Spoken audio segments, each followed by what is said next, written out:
City Newsbreak. Ipapalabas ngayong taon ang Diddiga di Kalinga bilang highlight ng paparating na 2025 Bodong Festival, kung saan ipapakita ang mga orihinal na kultura at tradisyon ng mga bayan sa Kalinga sa pamamagitan ng isang sining ng pagtatanghal. Ayon kay Provincial Tourism Officer Lorraine Ngawi, ito ay lalahukan ng 7 munisipyo at 1 lungsod kasama ang 5 ethno-linguistic groups na kasalukuyang nakatira sa lalawigan. Hindi na siya focus on Tupaya, di ba dati is Diddiga di Tupaya. For this year, it's Diddiga di Kalinga. So parang sasakupin na niya yung different dances, different chants, and the rituals of Kalinga. So, Diddiga di Kalinga is the pride of Kalinga. Diddiga is the cultural performances of the different LGUs and the ethno-linguistic groups of Kalinga. Included sila like yung mga Tagalog, Ilocano, the Bago tribe, the Gaddang, and the Muslim groups. So we always invite them during the celebration of the Bodong Festival because they are, of course, part of Kalinga. Bilang pagpapahalaga sa konsepto ng Bodong Festival, magiging sentro ng performing arts na mga kalahok ang pagpapakita sa mga sining na kaakibat sa system o rituals ng Bodong Peace Process. During our last meeting with the Diddiga committee, we've come up with the concept na nag-assign tayo ng iba-ibang kinds of chants, dances. Of course, it includes the different textiles and musical instruments of Kalinga. So, iba-iba siya per munisipyo. Yung concept kasi is gagawin siyang parang part ng Bodong system in a culture and the arts siya. So, performance siya, part siya ng Bodong. Hindi siya yung reenactment, but it's more on the arts part siya.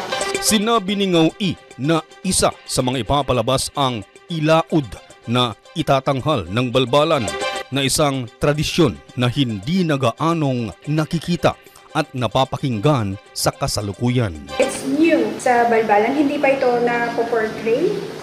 The ilaud, para siyang ugayam, pero on the spot siya na customized according to the event na nangyayari. So parang on the spot siya nabubuo. Ilaud, actually it's a chant.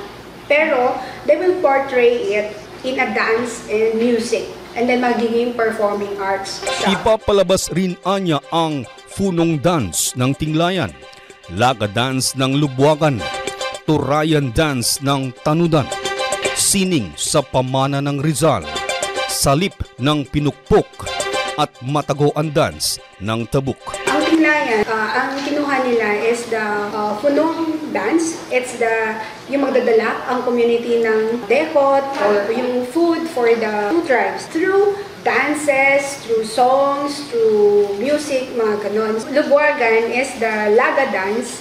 Laga is also part ng Bodong through linay or lilay. It's the token between the two tribes. So they will portray it or a choreograph dance siya. Ang Tanudan is Turayan dance. The Turayan dance is victory dance. Part siya ng Bodong culturally. The Pamana dance of Rizal. Rizal is an agricultural municipality. So Pamana is the palay, mais, teng. So connecting it to the Bodong. Dahil meron ng Bodong system ang Kalinga, naging peaceful na tayo, and then meron ng mga ibang ethno-linguistic groups na pumapasok sa Kalinga.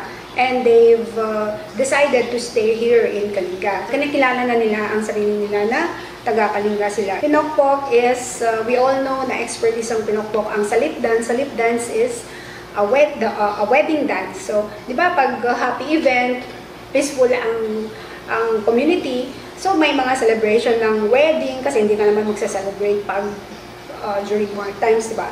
May storyline kasi nga portraying the Bodong through performing arts.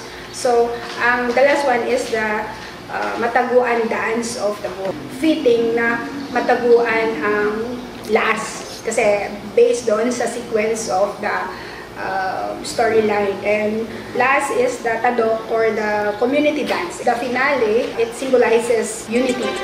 Ang Diddiga di Kalinga anya ay isang paraan upang mapreserba at muling ipakita ang mga yaman sa kultura ng mga katutubo sa lalawigan, lalo na ang mga hindi na sinasanay sa kasalukuyang panahon.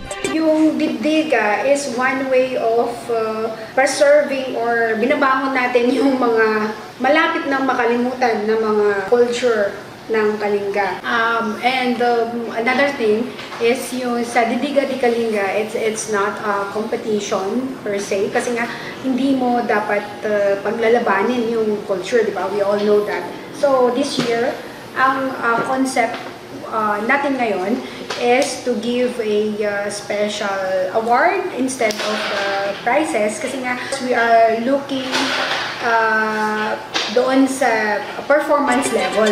Ang tema ng 30th Foundation Day and 6th Badang Festival anya ay Rooted in Culture, United in Progress, Luminawa, Kalinga. The theme for this year's Badang Festival and 30th Kalinga Day, Kalinga Founding Anniversary is Rooted in Culture, United in Progress, Luminawa, Kalinga.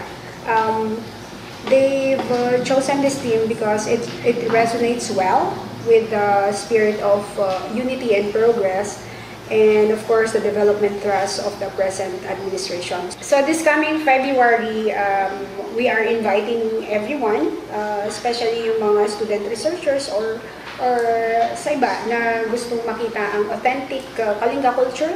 This is the very first time that we are doing this. So, take the chance. Manood kayo sa Kalinga, specifically the Diddiga di Kalinga, kasi ito yung parang pinaka-highlight of the Kalinga culture, 100% authentic Kalinga culture. At yan ang balita para sa oras na ito. Ako po, si Reddy Retotal. Tabuk City News Break.